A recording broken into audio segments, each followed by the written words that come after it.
Welcome to this episode of Chattin with Staxx. I'm your host, Bill Staxx, and today I got Dan King. What's What up, up? man? What up? Chilling. How you And the doing, 8 bro? LA, baby. 8 LA. Yo, thank you so much for coming on my show. I really appreciate it. You have an insane story. You've been shot in your past. You almost died, and you've been through a lot of shit in your past.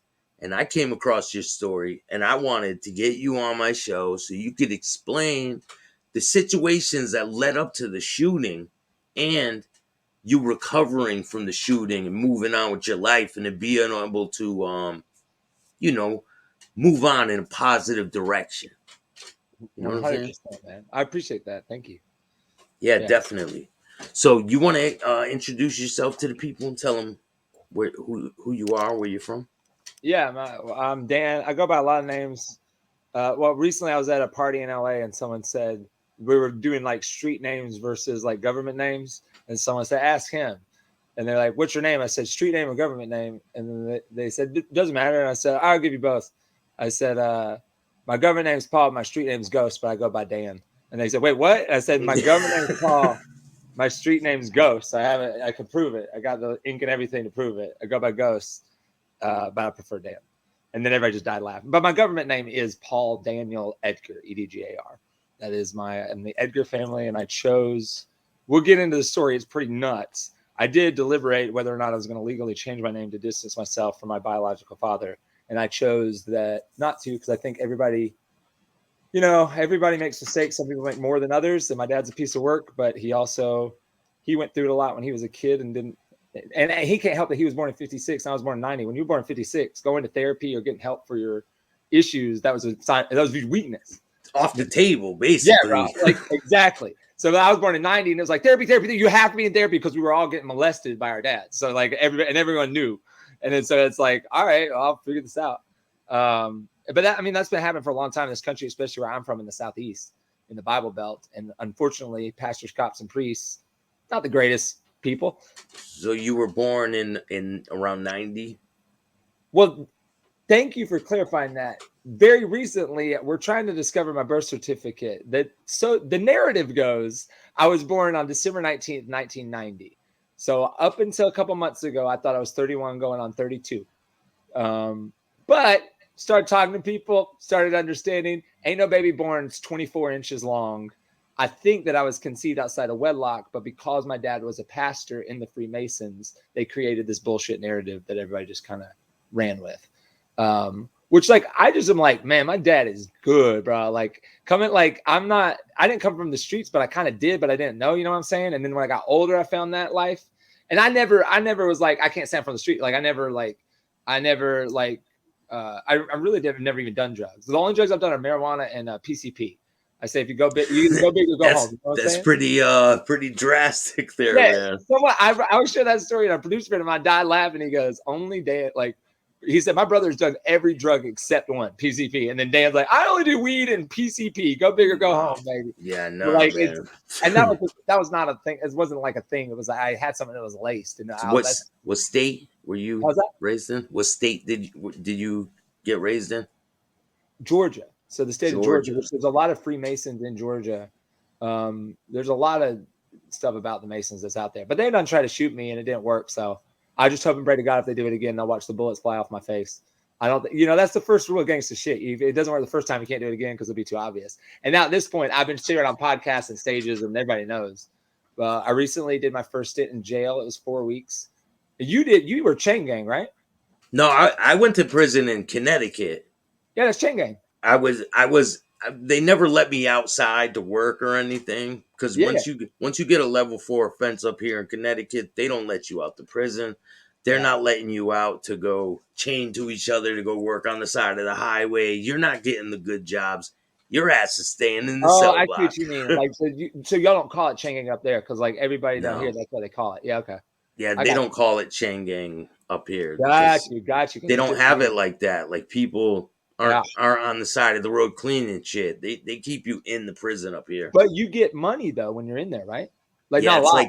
It's like 17 cents an hour. In Georgia, bro, you get they put people for life to do hard free labor. And they have the audacity to be like, slavery's over. And it's like, hey, y'all read the 13th Amendment? Have y'all specifically checked the state of Georgia? I And learned that from Killer they Mike. force you to work, right? Down Yeah, there? I learned that from Killer Mike from Run the Jewels. Like, respect where respect's due. And like, I put a lot of respect on his name, but it's like, it's crazy, bro. Like, what's happening is like, what is going on, man? So, yo, what I want to ask you is, so we'll go through the events, right? That Yeah. happened, the shooting, the day. And then we're going to go back and I'm going to ask you what made you think the things you thought after all this transpired. I So got then you. I the got you. people could get a picture of what we're Yeah, talking yeah, yeah. about. Let's go, man. Let's go. I like this show, by the way. This is sick. Like, Thank I you, really, man. I'm a big fan of the show. Thank you for having me on. It's an honor. I really appreciate that.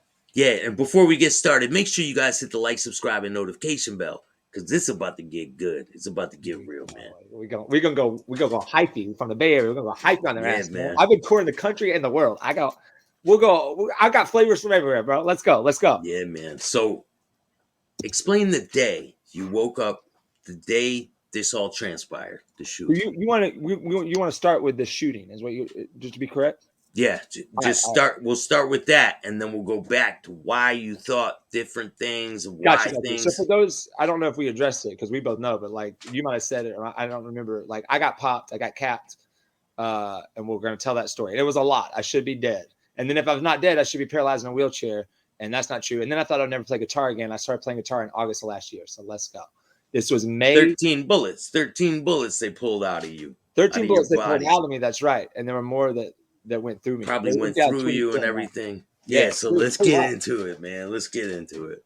That's my bars. I appreciate that. That you know, my single, just so everyone knows, is called "Something to Say," which is a reference to the Source Awards. I believe it was '95 when Andre 3000 and Big Boy were there for the Outcast. At that time, it was all about East and West, Big Ear, Pac, and like everybody's getting capped in the posses. Like Yeah. that was back in the day when people. I got in trouble for naming that album "Autumn Leaves" back in like March. I didn't release it. I just announced on Instagram. I'm gonna release this EP called "Autumn Leaves." It was based on a girl named Autumn. And everyone went nuts. I was like, you remember hip hop when like people were dying and I can't say autumn leaves, like about leaves? Like, what? Come on, y'all. Come on. That's crazy. But it's like, yeah. like no one knows who Autumn is. There's a billion Autumns in this city. Like, just chill. Y'all chill.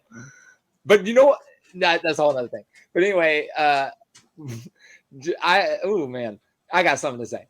Andre 3000 got up and they were all waiting what's going to happen because like they got nominated for best album in order to stir the pot by the producer. That's how hip hop worked back then. And it's still that way, except now it's just like what Slim took away Machine Gun Kelly's studio time. It's like, come on, man. Like, it's silly now. It's a farce. But like, Yes. I know, and that's not, I'm not trying, I have nothing but respect for Eminem. Like, just so we're clear. I do hope that I piss him off enough to get a diss track because then I'll quit hip hop. I'll be like, okay. Yeah, that's what I wanted, bro. Probably take a lot to get there, man. But people keep when I've been touring, yeah, because I'm under the radar right now. But I have been touring the country. People keep comparing me in these like shows like this and podcasts, like, oh, we have like Atlanta's very own version of Detroit's Eminem, and I'm like, we're very different. I dress loud. He dressed in all black. He's very quiet and angry. I dance and have joy. I was like, the only difference is we are both white people with rhythm, and we have a lot of trauma. And my boy X on the phone yesterday said, "That's really all I need. You don't know a lot of white boys with trauma." And I was like, "Hey, man, survival stories." But I'm saying, look at these pants I'm wearing, bro. Like Eminem would never be caught dead. Eminem don't wear shit like that. But anyway. So going back to the story, so it's the Saturday before Mother's Day, 2019. I wake up. At the time, I had a day job. I was doing music. I was leaning pretty heavy into stand up. So I'm a runaway kid. I was abused by my parents, sadly. And when I say abused by my parents, my dad abused me in all the ways, like a lot of us had to go through, especially those of us that come from like street life or jail or prison or whatever, or the streets or the Crips. Did your mom know the abuse was going on? Yeah, and that's why I said abused by my parents. That's new language. Had a hand in it. She kind of had a hand in it. It's kind of like, you know, the Epstein, Ghislaine Maxwell situation. Are you familiar? Yeah. It's kind of like that. Like, I have a lot of empathy for Maxwell, but she knew what was going on. Like, my mom's been my dad's golden ticket into all these churches. Because, you know what I mean? That's the one rule of Southern Baptist Church. They only got one rule. You can't get divorced. Because if you get divorced, we can't have some woman out there telling the truth. And they're not all pedophiles. Some of them are money launderers. Some of them are murderers. Some of them are all of the above. I don't think my dad was never money was never his vice, but like, And they get away with these things. that's correct. Yeah. And so in 1865, that's the start of the Southern Mass Conviction. Also the start of an organization you might have heard of called the Police in North and South Carolina.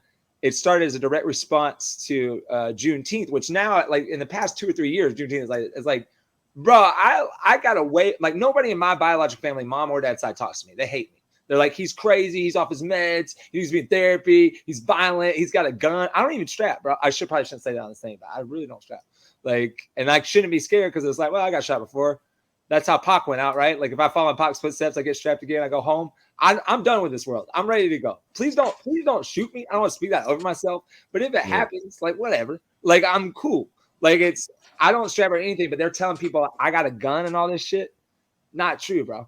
Not true. So that day you wake up, you have a job, right? Yes, I had a day job at the time. That's what I was gonna say. So it ebbs and flows. I've been in this industry since I was 14. Was when I started like playing guitar with a band. We were a Blink-182 cover band, and me and some friends from high school. We played in like church basements and garages and shit. And then I started writing my own originals, and I kind of broke and did like solo acoustic stuff because I could never get along. I get along with everybody, but I can't work with people like creatively. I can now, but back then I couldn't.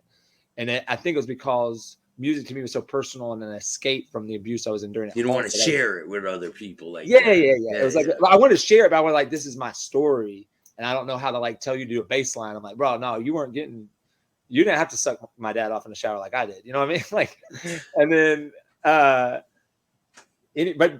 in reality, now that I'm in my early 30s, and my friends and I, we have a group text. We're in our late 20s, early 30s. A lot of us did have to do shit with my dad because he was the pastor of the church. I didn't know. It's so like he was doing this to other kids in the church. 100%, bro. And nobody wants to put their name on it. And like people, I got one buddy of mine, and I don't want to name who this person is, dear friend of mine. And we got drinks in their city when I was playing a show in their city. And then I remember we were walking to the bar, and I said, hey, what do you remember about my dad? And then they turned to me and they go, let's get a drink first. And I'm like, motherfucker. And then we sat down. This person's doing shots. I'm high on an edible, trying like losing my mind. Like, okay, what's going on? And then they were like, do you need a drink? I was like, no, I got to drive Alexandria back to the hotel. Shout out to @Phases of Alexandria, not Faces, Phases, PHASES of ALEXANDRIA.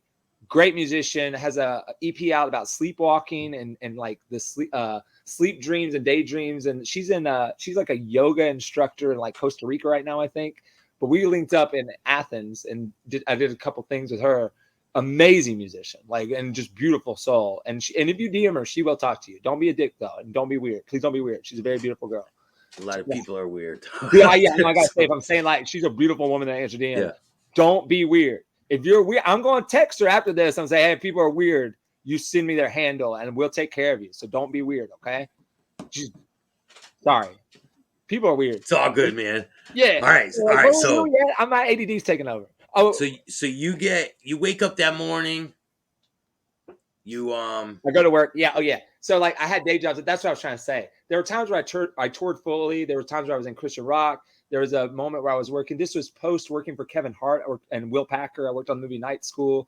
I did some bigger productions. I did some smaller productions. So I've done everything from stand up to music to rock. I never done hip hop until this year. Hip hop's new. That's just 20. Yeah, we're gonna get into all that. We're gonna get into all that after the incident. At the time, I wasn't making bread at my like. That's how the industry works. Sometimes you're like you got it and you're living large. So at the time of the incident, what was your job? What were you doing? At the time of the incident, I was starting to pop and stand up, but I wasn't making any money off of it. That's how weird the industry is. So I'm doing shows at night, but my money's coming from I was working as a social worker, taking care of these guys, Will and Jason, and they were adults in their 30s and 40s that could not function without the help of another individual. Like companions and homemakers type thing. That's right. Like they lived in a house together and they were roommates, but they needed help bathing and they couldn't speak. And their medicine and things like that. That's right. And they could speak actually, just people didn't always listen to them.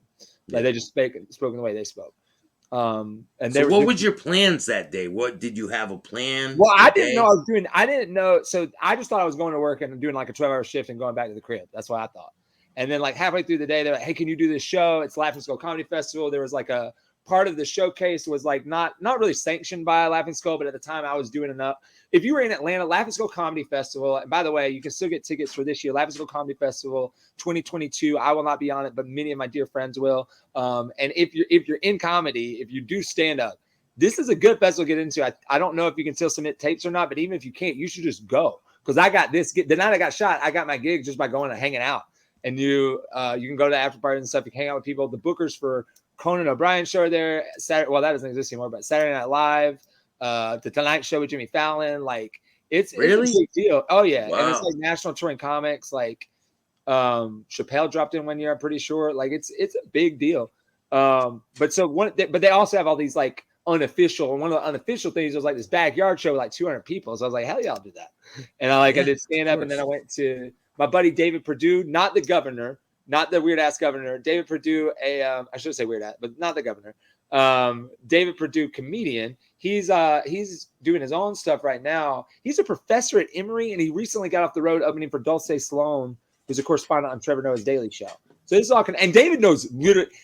Okay, David's the guy to know. He knows literally everybody. I just like to name drop other people in creative processes. But this day, I don't remember who called me. Somebody was like, hey, you want to do this thing? And then I knew. And I just linked up with David at he wasn't on the Laughing Skull. So you're at work, right? You're at work? I'm at my day job, yeah. But work to me is not my day job. That's just a means to get to what, like the next thing, which is the life I live now. And the life I lived before, it was just a period of time where I was like, I'm going to have to do something for bread for a few months. Yeah, because you want to be a musician, you want to make money that way, but you have to make ends meet to order to pay the bills and everything. Yeah, and I want to reiterate the reason I'm talking about this so much. I already done that, bro. I had already worked for Kevin Hart. I'd already done these things, and then I chose. It wasn't I lost it. I was like, fuck this. I'm not doing this. And everyone's like, you're crazy, dude. You got jobs where like 6 figures. You're doing this, you're doing that, and I was like, no, man, I'm working 23-hour days writing content or working on content that's not mine. Not even writing, like location scouting, reading the script and finally, I'm like, this is just a 9-to-5 disguised as something else with more money. Like I want to work on my stuff. And and that's and I did do that for a while when I was in Christian rock stuff back in my like early 20s. So I just lived a life. I mean, I was raised to be a pastor's kid, so I'm groomed to be something I'm not. I got co-opted by the church. Like this guy's got a gift for music and stand-up comedy. Let's co-opt him and make him a pastor and a worship leader. And like have him sell his soul to the machine. Because they want you to bring people in. That's what it is. And they're brainwashed. Like those people are brainwashed too. That's why I have empathy for pastors that are being dickheads. Because I'm like, they don't get it. They're brainwashed just like everybody else. But, so they call you for that show that night. Yeah, they called me for the backyard thing, and then I went over to the 1 a.m. I remember. Shout out to goodness, I should know her name. Oh no, Sashir Zamata. That was on Saturday Night Live at the time. Amazing stand-up comedian. I was a huge fan of hers, and I had a crush on her at the time. And I was like talking to her and chatting her up, and she was really encouraging. I wasn't being weird. I was just like, so you went there and did that show that night? I did the backyard show, and then I just went to hang out at David Perdue's 1 a.m. And David walked in. I remember this. David walked in, and I said, "Why aren't you on this, bro? Like on the like the whole showcase?" And because he's like a grandfather, if you will. He's only like 40, but like. I feel like he's like a grandfather of the Atlanta scene. The Atlanta scene skews young. There's like 19, 20-year-old comics. And he said, that's a good question. I've been asking myself that for 8 years. And then I laughed and I said, someone told me this and this, and I got kind of salty. I didn't get added this. But then I said, I remember how you behave. You're never really upset. He said, no, man, let me tell you why. I didn't get on the show and I was upset. Like, I'm not going front or cap. Like, I wish I would have been on it. But I was like, well, that's the way the universe works. Something else. God's got something else for me. And then that's exactly what he said. And he said, and then guess where I just came from? I said, where? He was like, Mr. Turner from TBS and Turner Productions was throwing a private gig and I did stand up. And I said, so you made a lot of money. He said, yeah, it paid real well. He said, I got rent for the next few months. And I said, these guys don't get paid to do this. He said, no, they actually paid $50 to be here. And then you get food and shit. But I was getting food and shit. And I was still doing comedy because you get pulled last minute. Like, can you host? Oh, we got to, someone got sick. Can you do that? Like, that was like the backyard thing. But the backyard thing that I did, it wasn't even sanctioned. But it didn't matter because it's one of those comedy festivals where it's like there's all these. It's like South by Southwest in Austin, where it's like it's like a big thing. Yeah, there's South by Southwest, but then there's all these unofficial and the people that are at the official one go and play the unofficial one, so nobody cares. So, do you get shot when you're leaving this event? I drove my friend Sean at God Kinney. Shout out to Sean at God Kinney. Everybody, I'll say this: I would not be a stand-up comedian. I would never have done a set. never know anything about how to do stand-up or write a joke if not for my friend Shanik. Because Shanik and I ran into each other in the line for Pete Holmes at the 40 Watt in 2016. So I was 25 years old, April 2016 in Athens, Georgia. And I was doing bits and riffing with him because I'm music. Here's what I've noticed from being on the road on and off my whole life. Musicians always want to be stand-up comedians. Stand-up comedians always want to be musicians. Now, every now and then you get one that can do both. Like you get someone like that is me, but I'm like a less talented version of say like Childish Gambino, Donald Glover, like somebody like that guy's actually doing it. And I have a lot of friends. Oh shit, hold on, man. Yeah, but you're really doing it too, man. Well, for sure, yeah. But I, like, you know what I'm saying? Like, and then I got my friend Ngozi does the same thing. Like, there's a lot of people that do that. Oh, hold on, I just gotta plug this in. My laptop's about to die. What's that saying? Oh, so Sean. Right. We got to get into the story though. People are gonna be so thrown off by this. I'm very ADD. Shanik, well, the reason I brought Shanik up, Shanik was at the thing. Shanik is a madman. He lives in Atlanta and he doesn't drive a car. I don't know how he does that, but I do know because he's just fun. He's a fun hang. So if you see Shanik, like, hey man, you got to ride home, and he's like, nah, I'll be all right. I don't want you to have to do that. I'll get an Uber. And then like 9 times out of 10, comics are like, nah, man, we haven't hung out in a while. Let's do. And I came up with him. I just want to give him props. Yeah. Like, and a lot of what I'm doing is just giving props to the people that like what I'm doing now. Of course, yeah. And so I was like, so it does all. I will try to be less ADD. My bad, y'all. It's all good, but they want to hear the story, man. They want to hear the events. You gotta let it, yeah. So then trying to direct you. Home. I drove home. We sat on his porch. We chopped it up for a bit. I got in my car. I drove home. It's like 4 a.m. It's 4 a.m. And what the next day is it? Sunday, Mother's Day, 2019. Sunday, Mother's Day, 2019. This was 3 years ago. So you pull up to the house. What happens? Pull up the crib. I was living in an apartment with my boy Big Joe. I wasn't really living there. I was like kind of staying there, crashing there. I was going to move in, but all my stuff was still in Athens. So I was technically like a guest. Like I hadn't signed a lease or anything yet. And it's a gated community in Stone Mountain, Georgia. If anybody's seen the TV show Atlanta, by who I mentioned earlier, one of my heroes, Donald Glover, shout out to DG, Childish Gambino. That show, when you watch it, people like that. Fuck, man. All right, so you're in the car, right? What kind of car? Hold up. That's what it's like. That's what. It's like really nice houses, right? Like they have to open a gate for you to even go in where all the houses are. No, right? It's the opposite. It's the opposite. In the show, you don't watch Atlanta, do you? No. Okay, and in the show, there's a rapper named Paperboy, and he lives in Stone Mountain. I was trying to say that's where I was at. So picture where Paperboy's at, like in the pilot, in the first couple episodes. Yeah, in the first couple episodes of Atlanta, when someone gets capped, I lived that life. I was living in Stone Mountain, where like that's the part of Atlanta that show's about. I was living in that part of Atlanta. That's why I brought it up. So is it like a dangerous place? No, man. I mean, it's safe, bro. Everybody in my hood like had my back and I had theirs, but it's like people. I don't know. I don't like that question because it's like I don't know what that means. Like people are like the dangerous cities are Detroit and Atlanta and Chicago and New York and LA, and I'm like. And then if you look at another list, it's like here are the cities to move to: Detroit, Atlanta. So when you pulled up to the place, did you feel at all like unsafe? That's a good question. I had a feeling drive back to Athens. I was like, hell no, I'm staying here. I did have that intuition. Then I parked, went inside, and I looked out at my car and I felt weird. And then I was just looking for something to eat, and because I was a bachelor and he's a bachelor, there was no food in the crib. So I was like, well, I'm gonna go back. And I felt like, don't go out of your car. I was like, why do I keep feeling these things? And then I went to my car, and it should have been like, listen to my gut. I'm not very good at listening to my gut because as I threw in earlier, my dad did molest me when I was a kid. So I have trouble figuring out like, but I'm getting a lot better at it. The shooting helped. So I'm in my car, and it's not my area. Like I'm thinking about moving there later. I'm in the car. I'm on my phone, and I'm just like, what's open? Waffle House, McDonald's. By the way, Waho. What kind of car are you in? Is at the time I think it was a 20. Okay, what year was this? May 2019. I think it was a 2018 Hyundai Elantra. 4-door. Yeah, 4-door with all the bells and whistles. I got leather heated seat. When I bought the car, I was working on a TV show called Miracle Workers, and I was making bread. I was like, yeah, man, I just give me everything, bro. Yeah, you're like, I want the car, the heated seats, and also it's an Elantra. Like it was just a weird car to do that with. All right, so what happens? And then I'm on the thing. And it had nothing to do with the car. But they come, 2 guys, one was a 22, one was a 9, and I had the hollow tips. I don't know how well you can see like the wounds. Can you see? No, you can't see because of light. but I'll give you some pics. What's the first thing you noticed? Do you notice them coming around the car? Do you No, notice? man, I'm on my phone blasting music. Like I'm just like living my life. Like I've never had. I've always been friends with people on the streets, and I lived overseas for a couple years straight out of high school. I've always been a runaway kid, basically. So I'm just cool with people. I'm like, if you're your authentic self, and if you don't like, as long as you care about others and you keep your nose clean, people are gonna respect that.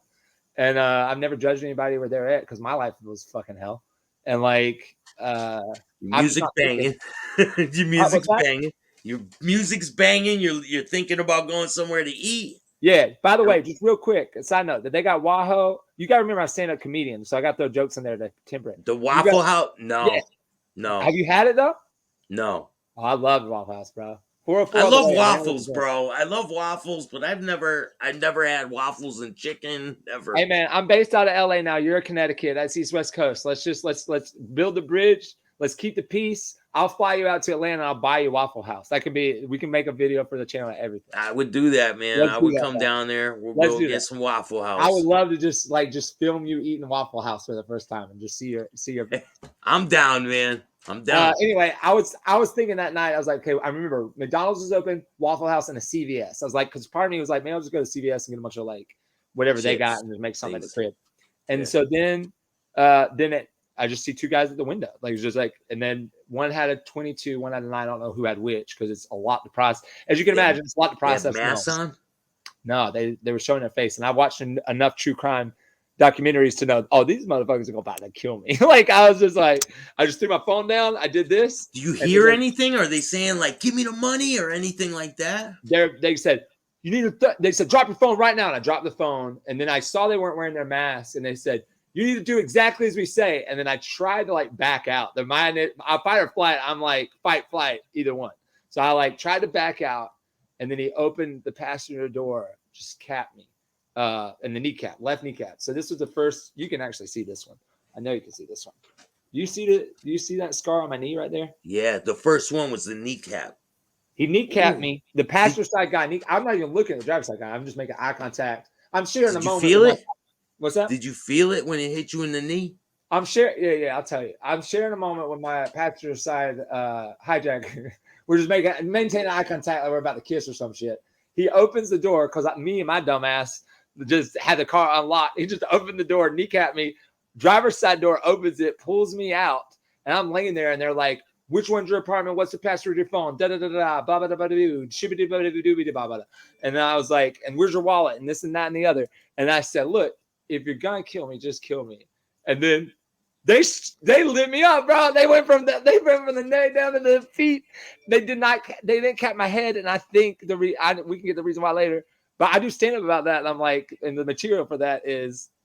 So you can, at the end of the day, say what you want. Like, we all have flaws at the end of the day. Occasionally I murder someone, but at least I'm a good listener. Like, you got to give it to them. They did what I said. They're good active listeners, man. Men are bad at active listening. These guys, great active listeners. And so, yeah, they just lit me up, and then they ran over my left elbow. So you want to see something real gnarly? Wait. So Do you see that shit? Wait. So That's wow. exposed steel. It keeps coming reopened. Wait. So they shot you. Yeah. He shot you in the kneecap. They pulled you out of the car. Yeah. Shot you all through the body and then ran you over. Well, so what happened was they pulled me out of the thing, and then I'm laying there, and they're just like, they're still trying to figure out the password of my phone. I'm like, I don't know if they realize this, but I'm like, in this moment, I don't even remember what the password. I don't even remember what my name is. I did not expect my night to go this way. And then so I'm like, again, fight or flight. I'm either like, what is it? Fight, flight. There's fawn, and then there's freeze. I don't freeze or fawn. I fight or I flight. So the first one was flight. Like, get the fuck out of here. When that at work, it's like, well, we fight, I guess. So I like scooched up and was trying to kick the motherfucker. But like, and I already got shot. So that's just adrenaline. That actually does happen. And so they're scared as hell because they just lit me up and I'm kicking them. We get the fuck out of here. And do you feel them through your body? Are you feeling it? Are you starting to feel? The only one I felt, so to back up to your question earlier, I only felt the left kneecap. That's the only one I felt. I felt that. But then you only feel it for a second, and then you're just kind of adrenaline takes over. You're like, I just got fucking shot. And then when they shoot the rest of you, you're still seeing shit. I'm losing a lot of blood, but I'm like, what the fuck's happening? And then they drove off, and then I swear, I don't like to swear. I promise. Let me rephrase. Wait, they drive off in your car? Yeah, bro. They just took my car. What the fuck? On top of it, they take your car too? Yeah, bro. But then then that was the whole point, I think, to go through. They only stole my phone and my journals, and we'll get to the reason why later. But like, I'm laying there, and then I'm like, this is what happened. I'm not making this up. I remember all of this, and I just laughed. I was like, hell yeah, my life is finally. I don't have to try so hard to fit in. I don't have to like front and cap with stand-up comedy or music or any of these shitty ass, like, I have a lyric in one of my older songs I wrote in 2014, age 23. It's like, please keep your flashlight out of my bedroom. There's secrets everywhere. It seems hiding is all I do. 'Cause I'm so stupid, a deviant at heart, hiding behind all of these songs, masking my wounds with shitty art. I'm like, I don't have to mask my wounds with shitty art anymore. I got to go to the next world, whatever that is. I know that I live my life as humbly and as pure as possible, even though the world, bad things kept happening to me.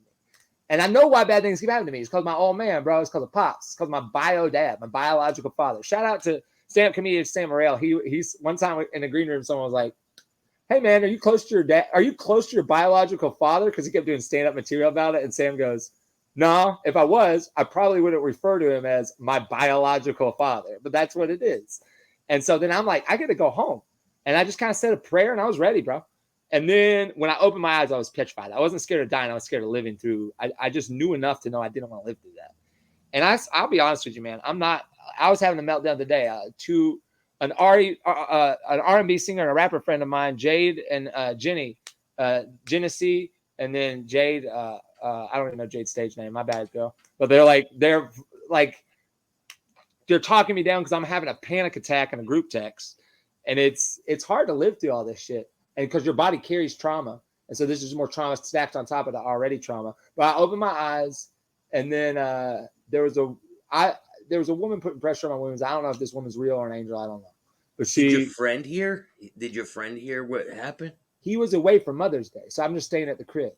Oh, so you're there by yourself? Yeah, he gave me a key because we were talking about me moving in, and he already told the office like, "Hey, can he move in?" They're like, "Yeah, if he wants to." And I was pretty sure, I was like 90% sure I was going to. So I already had a key. I had a couple of things there, but not much. I just had like a toothbrush or something. And yeah. But so this lady just appears and starts putting pressure on wounds, and there was a man with her. There was two people with real kind eyes and nice smiles. And she said, "I'm a registered nurse. I know what to do." And she's putting pressure on my wounds. And her son, she goes, "This is my son." And he was like running back and forth and getting towels. And I think they were angels. And the reason why is because that woman is in the police report, but that there's no mention of another person.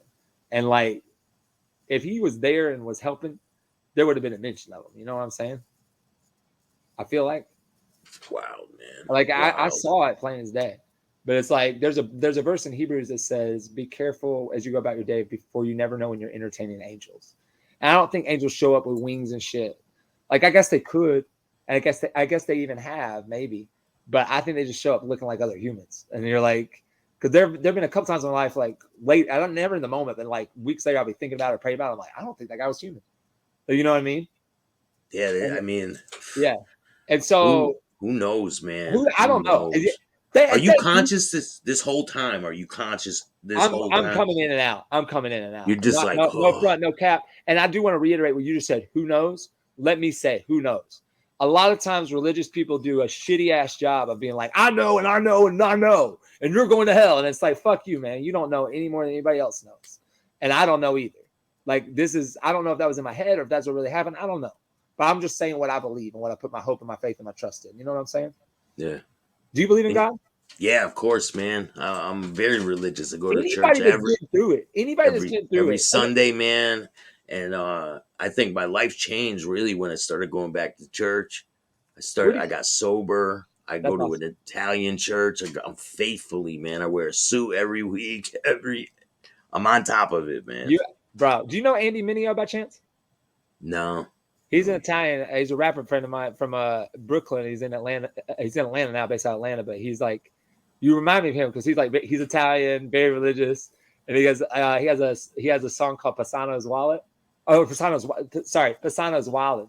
Bassano's wine, red wine on everything. Hey, red wine on everything. I'll check it out. Definitely. I'll check it out, man. It's very funny because at the end he goes, "I'm a good Christian boy now." You hear? And like he's at the end of that song, it's just him adlibbing. He's one of the funniest people I've ever met in my life. He's just doing comedy basically, sat on top of his track. But he's like, "Here's what we're gonna do. I'm gonna invite you over to my grandma." This is a terrible Italian accent. I can't do it. So he's like, "I'm gonna invite you over to my grandma's house. I'm gonna feed you cannolis. And I'm gonna drive you home, lock you in the bathroom, and take every piece of toilet paper you have. You smuts." Like, he's like, "Listen, I don't do that shit anymore because I'm a good Christian boy now." And it just ends with like, that's the whole point of the track. It's really funny, but also I listen to it when I'm in a mood that I need to listen to it. You know what I'm saying? Like, calm down. So now the ambulance comes, right? Or Yeah, do they yeah. bring So you to the hospital in Timothy the car, Grady, or it's a Timothy Grady regular? is one of the Grady Hospital in Atlanta. Shout out to Grady. It's one of the best. It's the best hospital for gunshot trauma, I think, on the East Coast. So there's a guy I met in California that had a tattoo that said, "If I get shot, med flight me to Grady." And I was like, I love that, bro. Like, he All right. knows. So when you go to Grady, right? Do you get flown there? Do they fly you there, No, they or? just took me. I mean, I don't know. I think my memory is they put me in an ambulance because I'm in Stone Mountain. I'm not too far away. And then I did wake up when they were in the hallway and I just saw things. I was like, all right, I'm going home. And then I woke up in the hospital room with like my family members there. And they said, "He's not going to wake up, but you can come basically come say goodbye." And then I did this. Like, I couldn't move anything. I had a ventilator in my mouth. Nothing could move because everything's been shot. The only thing that didn't get shot was my right shoulder down to this arm. This was functional. This wasn't even functional at my neck just because all the blood loss. But this was functional, and I feebly raised my hand, and I did this. I did the American Sign Language for "I love you" to my mom. And then she cried. And then I did this. And they like, because I've been writing bars since I was a kid, man. Like, I wrote my first song when I was like 6. It was stupid. It was like, Chewbacca was a Wookiee. He ate a giant cookie. He didn't know if he wanted milk with that, so he destroyed the cake with a baseball bat. And I was like, "Hey man, like, you're already seeing the trauma." They're like, "Yeah, the signs were there." It's like, why is this 6-year-old writing poetry that rhymes in a limerick style at 6 about Chewbacca destroying a piece of cake with a baseball bat? Like, there's psychologically there's something happening here. But Did oh the no, he's police? Pastor David's kid. He's a great kid. Did the It's like, police come to the what's that? room? Did the police come into the Oh room fuck no, dude! before? The police. My dad's got a police in his pocket. He's Freemasons, dude. My dad's deep state. My dad. So now, because I'm sure people are wondering, why does he keep saying that? You mentioned before some things that happened, but why would you suspect? What were your suspicions on why this happened to you? And Oh, what I were had no your idea because I had a lot of repressed memories at the time. I didn't remember going to lodge meetings when I was a kid. But my mother, I can say this: my maternal grandfather is Chief Deputy Sheriff Bob Poole of the 60s, 70s, 80s. And at 90, when I was born, he kind of all of a sudden quit. There were 2 Chief Deputy Sheriffs at the time. I don't remember the sheriff's name, but he was involved in a pedophile scandal. So you can imagine that's how David Paul Edgar got to marry the prized daughter of Chief Deputy Sheriff Bob Poole. I come from a long lineage of corrupt cops and pastors. Southern Baptist pastors and cops. Yeah, you heard me. Not police officers, cops. And I don't care. Shots fired, who cares? You just had me in jail because my uncle, my mom's brother, my dad's brother-in-law, also a Southern Baptist stupid ass pastor, doctor, and I'm not going to name him because he filed a restraining order against me that I didn't know I had, that I never signed off on. And then I sent an email that I was doing every 6 to 8 weeks. I would just send it to the whole family. Mom, dad, aunts, uncles, be like, "Hey, look, you know what I was saying in the email?" I'd say, "Pastors shouldn't fucking be pedophiles." And I thought we could all get on board on that, but then they decided to file a restraining order. So that says more about you than it does about me, Uncle Doctor piece of work you are. So when did the cops even come talk to you about the shooting? They never did, bro.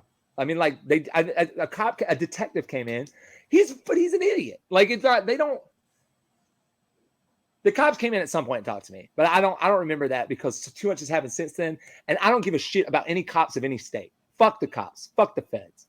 The feds have talked. I've talked to GBI more than loved ones this year.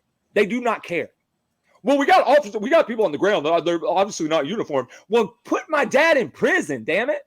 I don't care if the evidence is circumstantial. He broke my mom's arm in June. Why are you watching? And are they still together? Yes, because my So mom's scared. when you My woke mom's up in the scared, and then my mom hospital, did. did he come to the hospital when What's you that? were in Oh what yeah, after? but that's why I didn't. My dad stayed close. Like he made me like he's a monster. When his presence, he's so dark. He's given himself to the darkness. He is darkness. He was when they brought the pictures in for me to identify the shooters. My dad had to be in the room.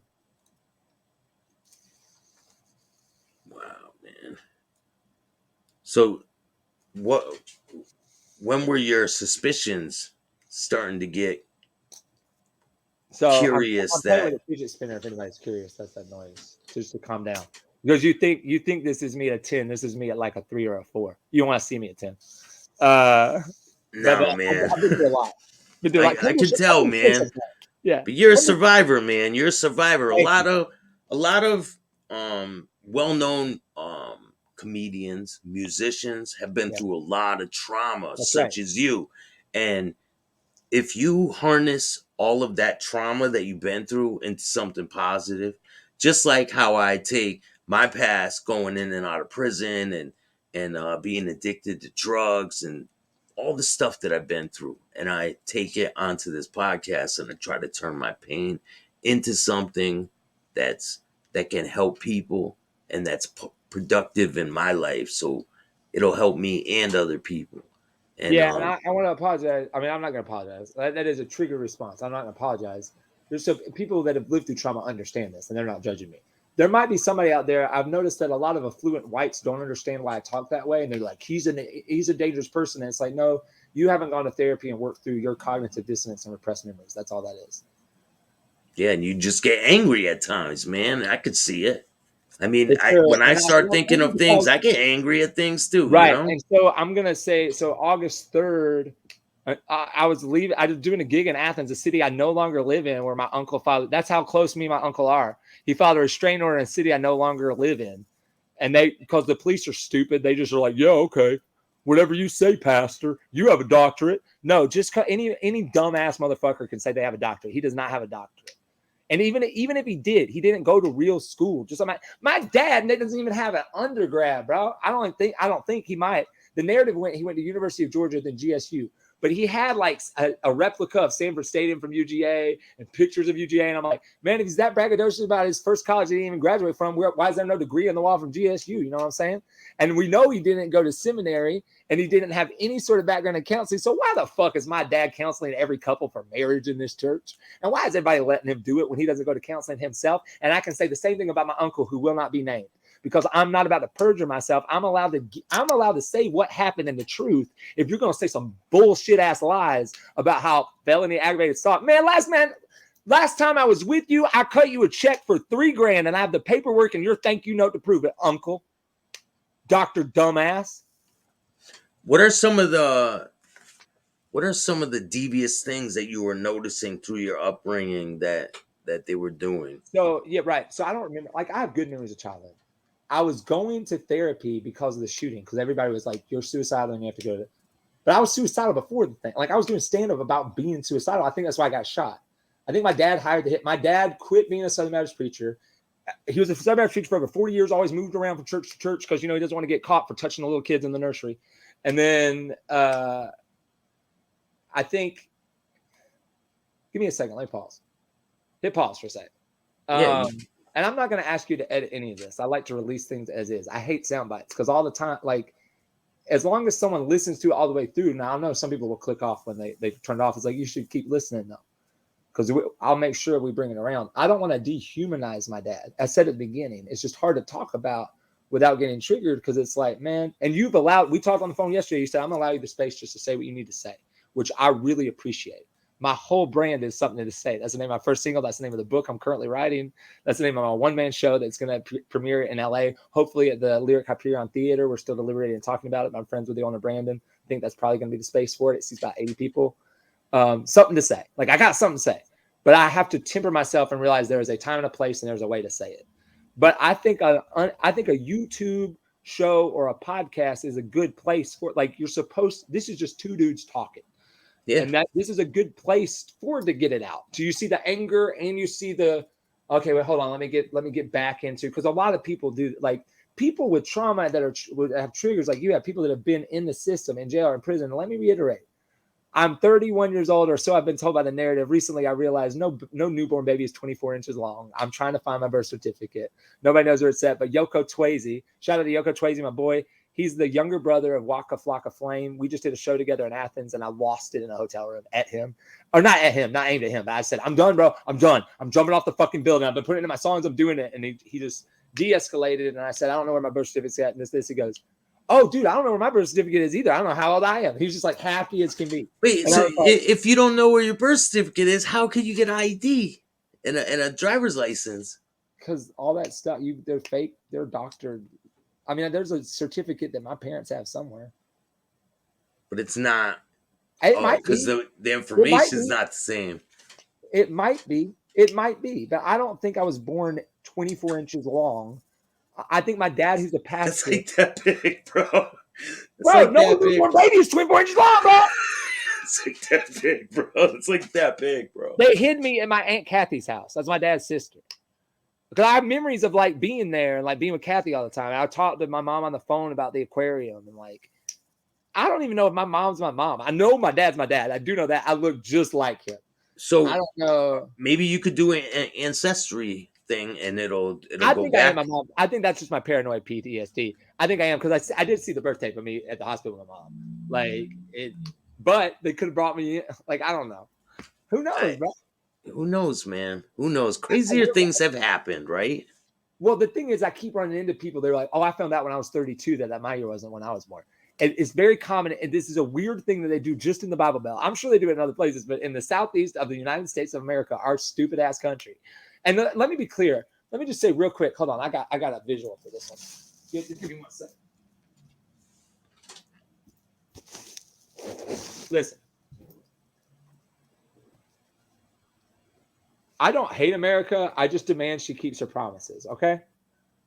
That's all it is. I don't hate America. I just demand she keeps her promises. Shout out to Propaganda at Prop Hip Hop, one of my mentors.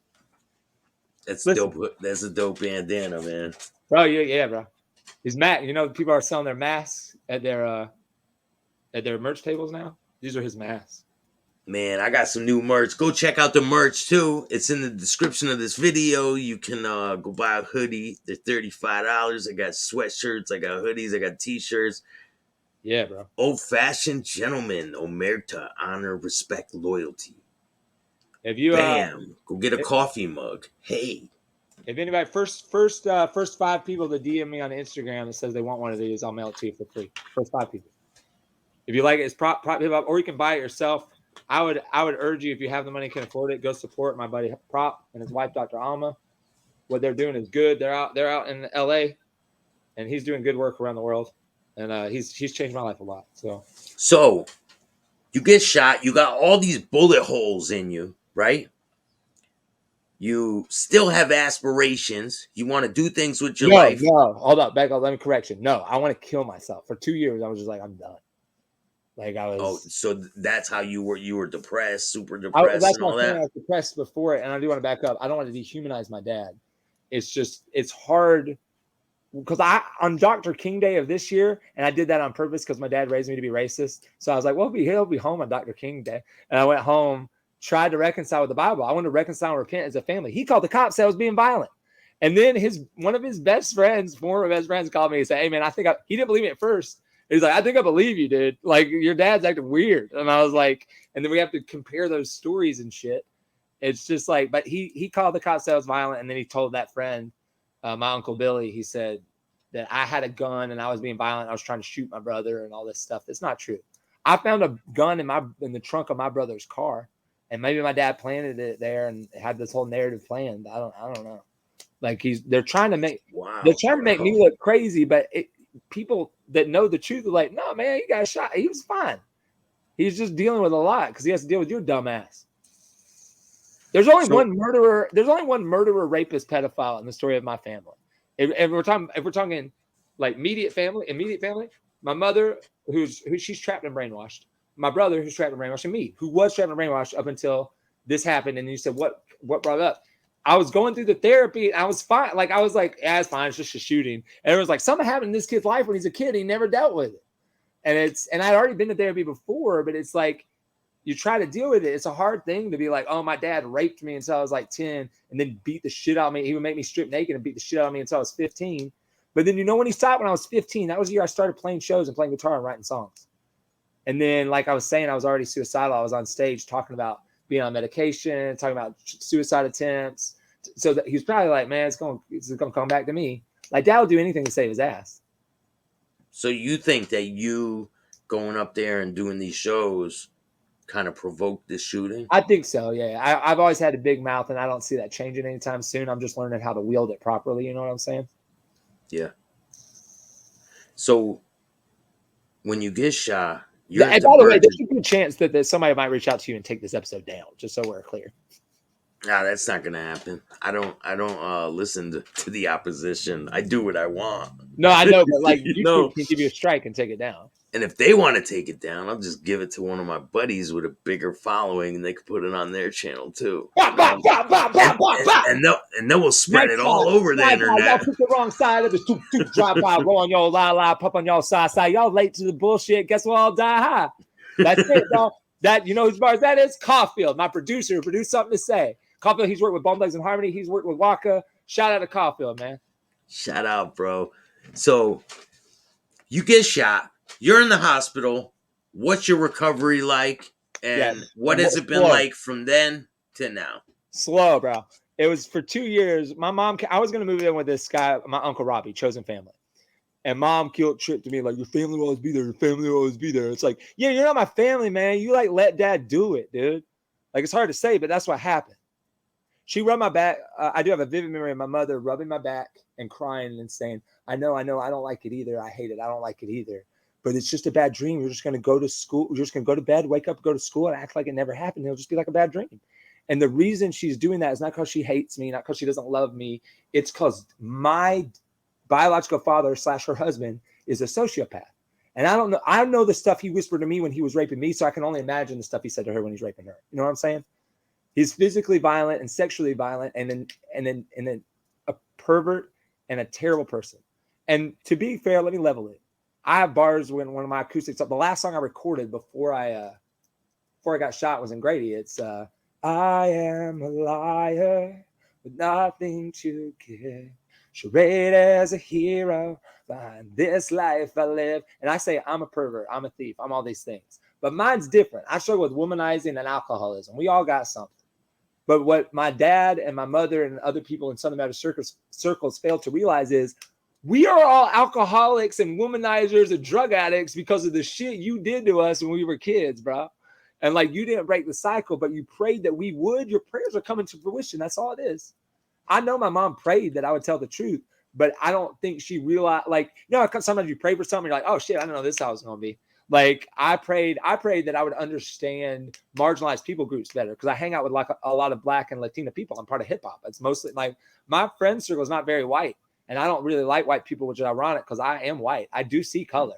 Like, I was the same way when I was younger, man. Now I hang out with a lot of Italians, and but I got love for everybody, man. I love everyone equally. All love for whites, everybody. Whites, Black people, Asians. Did you find it hard trying to being the way your father was treating people of color? Did you find that hard growing up? And no, because I didn't. I mean, I was. I wasn't. I would say this, and I'm open to correction always. I would say I wasn't racist. I was ignorant. Because like when the cops capped Mike Brown in 2014, I was like, oh, he probably deserved it. But I still, like, most of my friend group was mixed. It was white, Black, brown, like whatever. And now it's just less white because my own people, like, he's too much, not you, but like my own family doesn't talk to me a lot. It's a certain type of white. That's what I should say. It's white evangelical. It's like they don't get it. And I was never that. Even when I was in it, I just wasn't that. And it's like, if you're a white evangelical, I'm not saying all white evangelicals. Like, I've never been to your church, so I can't speak for Connecticut. It's like, I don't think I've ever been to any church, white, Black, or otherwise, in Connecticut. It's Christian, just Christian, right? So Catholic. I've been to Catholic Christian, same thing. Oh, you Right? Catholic, bro. I didn't know you was Catholic, bro. That makes me so happy. But see, I was raised Protestant, and when the stuff happened with the Catholic Church, with the pedophile scandal with them, everybody in the Southern Baptist said, that's why we're Protestant. And I would be like, at the time, I was like a worship leader. I said, y'all just wait. The other shoe's going to drop on us. Y'all think this ain't happening here? And then Yeah, people were like, man, listen, man. I'm sure I know it happens out there, but my faith is really strong, man. And the people that are in my church are really good people. And if there was even a inkling of any suspicion of any bull going down, they would be outed so fast. I right. wouldn't hesitate, and I'm sure people in the congregation wouldn't hesitate. No, but I think that's what I was going to say is I think Catholics do. I was raised to believe Catholics were lost and needed our help or whatever. And that's not even Methodist or Presbyterian or other Protestants. That's strictly Southern Baptist cult. I'm trying to say the Southern Baptist Convention is a cult. It's not even any of this. It's just like we're right and everyone else is wrong. Yeah. So it's like that's like Mormonism or Jehovah's Witnesses kind of similarly do the same thing. And then all three of them talk about Punishing God. You have a punishing God, right? Yeah, an angry God, a punishing God, Yeah. all that shit. Yeah. You're right. And that seeps its way into that's. I'm sure some Catholic churches like that, some Presbyterian churches like that, whatever. But in the Bible Belt, it don't matter. I've learned it don't matter if it's a white church, a black church, not an But I will say this. I told a good friend on the phone the other day. I said I just got out of mass, and they said I thought you were Protestant. I said I don't know what I am. I believe in God, and whenever, and then I think the way I worded it, if I remember my own bars, if I remember what I said correctly, I said I just know that whenever the Protestants have failed me, Catholic Mass and the Catholics in general have always been there as a refuge for me. Like I believe in the Holy Catholic Church 100%. I just don't believe you necessarily have to like be a practicing Catholic to be part of it. And most Catholics I've talked to agree. Like I had it out with someone. They said, what did they say? He said, if you don't do this, then it shows your faith. I'm like, man, you don't know me, man. So I'm going to do exactly what I want to do. And I'm going to show you that my faith is as strong as anybody's, man. But I'm friends, right, exactly. And I'm friends with Muslims, Christians, atheists, agnostics. It's like, what do you do? What is your life built on? And if people start saying love, faith, hope, peace, the fruits of spirit, love, joy, peace, patience, kindness, goodness, faithfulness, gentleness, self-control. People say those things. All right, I'm down. Most people say the bag. It's about the bag. Bro, hey, all life's about. Hey, the game's about the bag. All of life's a game. It's about the game. What's the purpose of the game? Get the bag. Protect the bag. Bag at all costs. Hey man, you possessed by a demon, bro. Let go of the bag, your whole life, right? Let go of the bag, bro. Just let go of the bag, bro. So having that near-death experience, what has that taught you on how to live now?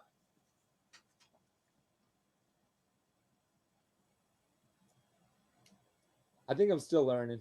I don't got an answer for that one. I'm just gonna say I am humbled by a lot of these people I'm name dropping.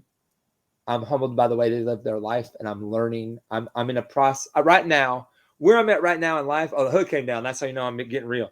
The right now where I'm at in life, I am learning how to be okay with saying I don't know, and like it's like I think that I hope and pray that continues. Like I want to.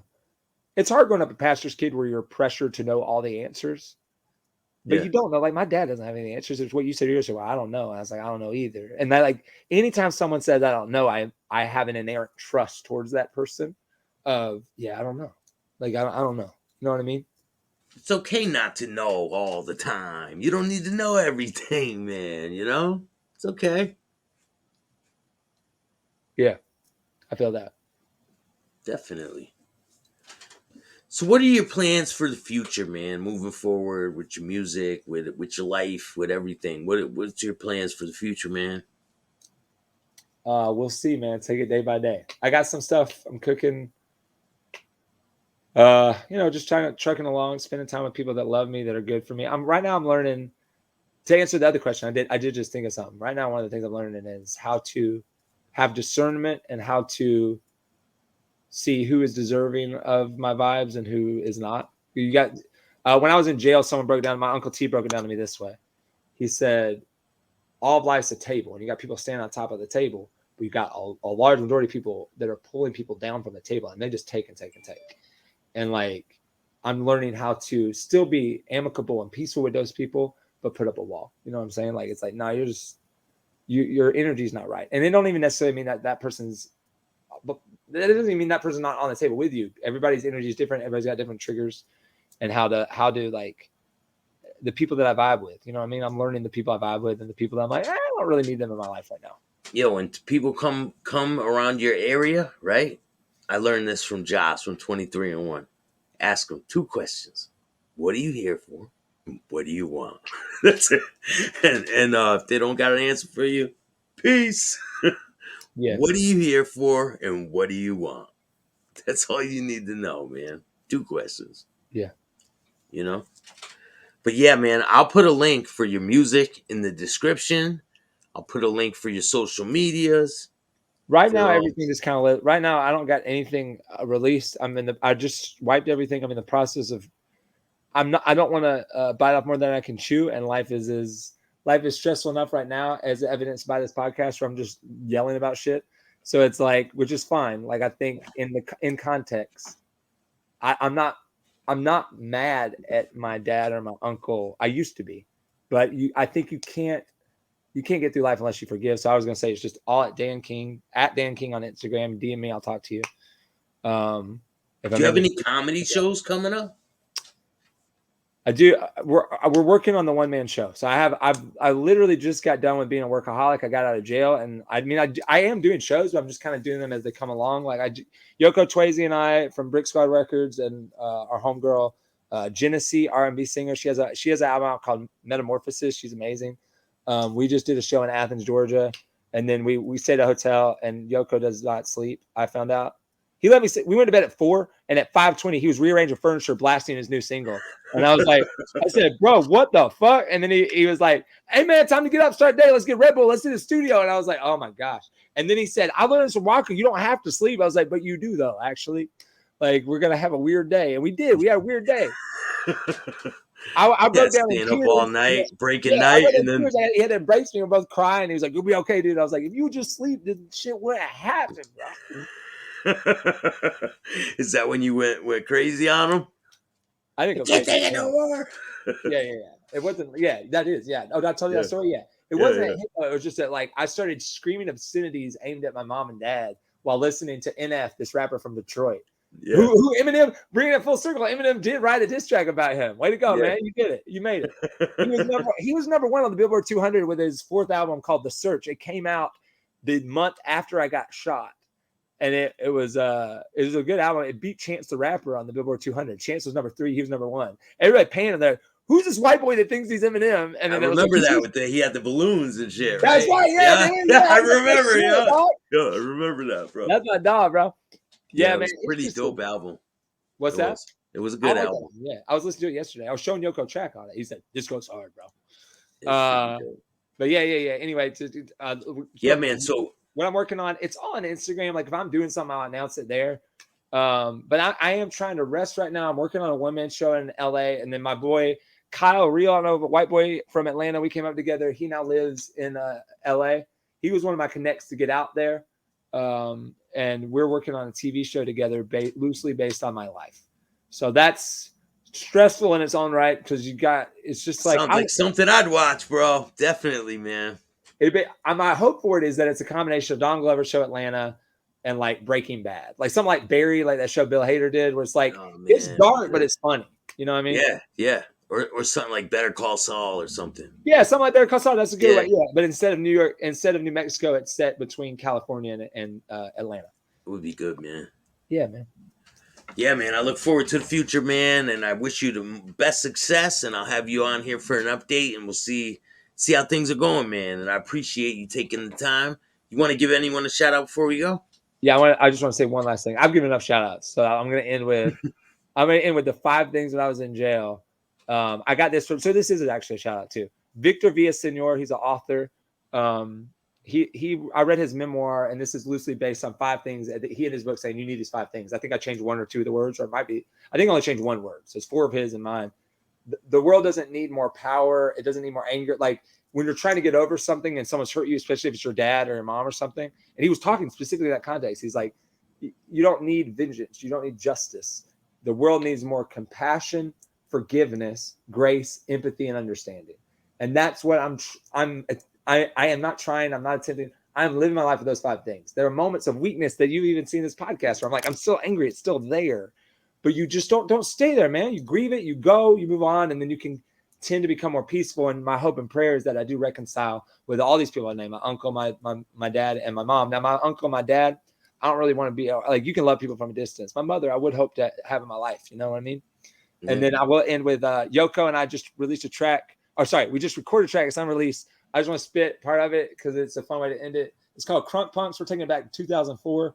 So it opens with his hook, and then mine is from the A to LA. We all got something to say. East Coast, West Coast, smile for days. Wouldn't have it any other way. Like, hey, yo, can you pass the lean? Hell no, I don't even do codeine. I just lean with it, rock with it. Know what I mean?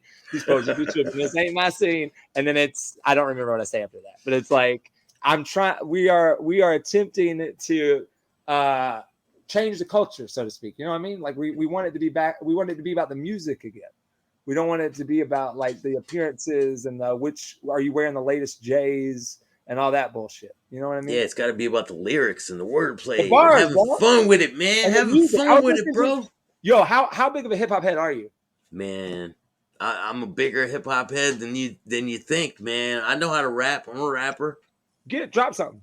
I'm pretty good, man. My audience doesn't know. I don't want to rap on the show, but after we get off, I'll spit something. I got you.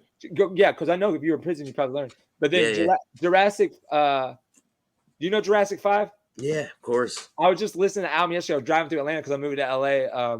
Power and Numbers. I was like, this record slaps. Like, we need to start doing this shit again, where they're actually saying something. I like a lot of New York boom bap type shit. Oh I love boom bap shit. Mobb Deep, Jay-Z, Nas, Noriega. The way I was listening to Jurassic 5 while driving around Edgewood last night at like 3 a.m. was the same way I listened to Nas. I woke up at 4 a.m. and couldn't sleep when I was in Athens right before I went to jail. I had a show in Athens. I was driving to a show in Indianapolis, and that's where I got popped in Barrow County in Monroe, right outside of Athens.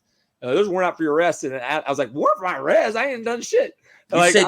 You said you have those an X-ray, right, with the bullets? Not X-ray. It's a graphic that someone made where you can see all the different places I got shot. But yeah, I can send that to you. Yeah, send me that, man. I want to see. I'm gonna put this together. I'm gonna make it good. Thanks, man. Definitely. Yeah, and then, I was listening to Nas when I woke up. I just walked around the city and I was listening. I can't remember which Nas album it was, but it was whichever one was in Ozark. That's why I did it, because she's going through a lot in the show in Ozark in the last season. She just that's a dope show too, bro. She was listening to Nas, and I was like, I don't know what to do. Maybe I should listen to Nas. Like, it's just like, you know what I mean? Yeah, man. Yeah, dude, that record. And then you know what's cool about that? In the show in Ozark, Killer Mike's sitting at a table, and she goes up. I was like, man, that's my boy, Killer Mike. He has no idea who I am, but every time I've interacted with him, he's been kind to me, and like he means the world to me, man. Like the people in Atlanta, is dope. He's dope. Andre I like 3000, him. You know what Andre 3000 does now? By the way, before we get off, I shouldn't. These are just fun facts for anybody that likes hip hop. What? This is how Andre spends his time. You know, Big Boy's doing shit. He's still out there. He's still doing arena tours. Yeah, he sells dogs and all this other stuff. And he does arena tours. He still does music. Andre 3000 does music. He just does it in his crib alone for himself. And I don't know if this is true or not. I did ask Killer Mike. I was like, hey, bro, is it true that Andre 3000 sent Big Boy an album and said, when are we getting the band back together? And he went, shit, he's probably sent about 14, 15 albums at this point. Everybody laughed. I still don't know. And then I laughed. And I walked away. I was like, are they fucking? I don't know what that means. Is that true or not? But I do know this. Andre 3000 likes to spend his time playing flute at the MARTA station. He just goes and he just plays flute like a true G, a true artist. Like, I don't need to be out there. I just want to make music for the people. Weird as hell. There's that Key and Peele sketch about like Andre 3000 running into Big Boy at a coffee shop in Atlanta, and everyone from Atlanta is like, "That's what it's like, though. That's what he's like." He's just like, nah, like. I want to go down to Atlanta, man. I've never been there. I just passed through. I want to come down there. I want to experience it. I will never like. I will.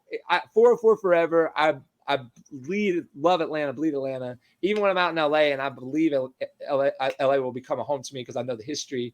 Oh, that's weird too. Like going to Compton and being like, I'm like bright eyed, like NWA. This is where it got to start, bro. And then I'm like underground people like propaganda. I'm like wild eyed, and I'm like DJ. I just met DJ Hydro at a party. That's crazy. I'm just like going like cookbooks here, like all these different things, and then like. And they don't care. Nobody there cares. They're like, you from Atlanta, you got shot. That goes hard, bro. Like they're like, then they want to talk to me. I'm like, Atlanta, like that came later, man. Like this is where it started. And all the people I'm naming, they know that. Like they're like, thank you for understanding. But I'm talking about the young heads. Like they just wanted to get to Atlanta. I'm like, Atlanta's like Hollywood. I was texting propaganda. I was DMing him on Instagram. I don't have his number. I know him, but I don't know him like that. I don't have his number. We DM on Instagram. Where I was like, I'm DMing him and like at this mixer thing. And I said, bro, I know paying to play is a thing when you started. When you were underground judo, he said, yeah. And I said, they booked me on the thing. And then they texted me like an hour before this. They said, we want 500 because Drummer Boy, the producer was there. I was like, bro, I just did a beat with Atlanta with ATL Jacob. Like, I don't need this. And I was like, no, I'm good. And then all those people are blowing up my phone when I left because I said no. And I'm like, I'm not trying to do that. I'm just trying to make music with my friends. Like, you know what I mean? Like, that's what it's about. Well, man, I wish you the best in the future, man, and I look forward to hearing the material that you come out with. I'll leave a link for your Instagram in the description of this video, and I'll take a clip from that video where I first came across your story, and I'll put it in the beginning of this video so people get a context. And I'll send you the track too if you want to interlude. I'll send you some of my tracks so you can put in. Yeah, man. Yeah. Definitely, man. And thank you, bro. I appreciate you. Thank you. Again, from the A to LA, West Coast now, but I still 404 forever. All right. Love you guys. Make sure you hit the like, subscribe, and notification bell so you can get my videos every time they drop. Till next time. Thanks, bro. Yeah, Kxng gang.